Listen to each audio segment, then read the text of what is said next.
explorers were not exactly alone in their travels. Many of them had wives. Often we traveled with children. After we left Rocky Mountain House, we were posted to Peace River.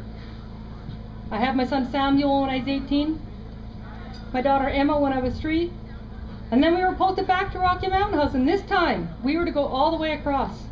And Jacco was sent ahead. He was to build a little cabin, a little place to rest halfway up to the pass, and he was supposed to cut a pass all the way across the Howe's Pass. It was later called. It was Jacco that did it first, and then David and all of us went through. A few years later, finally, Howe came along and named it after himself. But Jacco cut the path wide enough for himself to walk through. I had a horse. Did you guys watch the horse packing demonstration? The horse and the packs, do you think they made it through this big a space? We spent so much time on the road. We were so busy trying to hunt, we thought there would be food to hunt, and there was nothing. So finally the men, I think Jacco was the first, ate the dogs. Hungry. When you're hungry, you eat what you got to eat, and if you don't have anything to eat, you don't eat. Well, can you imagine the times you're stuck, you don't have nothing to eat, and there's your faithful dog. Here, Rover.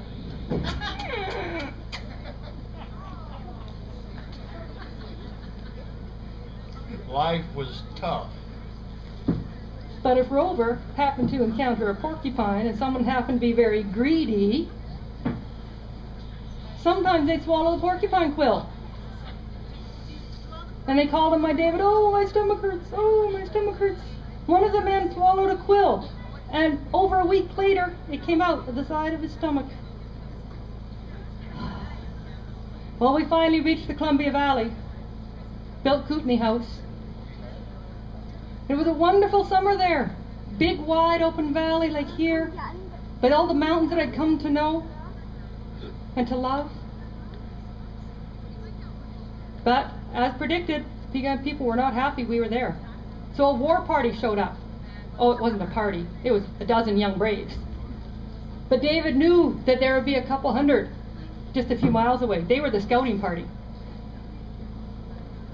Well, David had built the fort right over top of the river, right over top of the edge of the river, with a trap door in the floor. And these braves came and they camped right in front of the door. And David invited them in to trade, but they wouldn't come in. So David said, that's fine, when you're ready to come in and trade, come on in. And he closed the gates, and we waited. They thought they would starve us out. They thought we couldn't get to water. They thought we had no food, because when he gave them the tour of the fort, they couldn't see any food. But we'd hidden it. And in the dark of night, David would open up that trap door, put down the bucket of water, and pull it back up again. 2 weeks. Just as the snow clouds were starting to form around the peaks and we knew it was coming soon, David took a big roll of tobacco and he took it out to the young braves and he said, I know my friend Kootenay is camped not far from here. Give him this roll of tobacco from his friend Kookoosint, the stargazer. You should have seen the braves' eyes. They got wide. How could he know? How could he know the war party was over there miles away? They jumped on their horses and they galloped back to Kootenay, and Kootenay took the tobacco and said, I won't make war on my friend David. And they crossed back over the mountains. They went back to Rocky Mountain House, and we stayed in Kootenay House.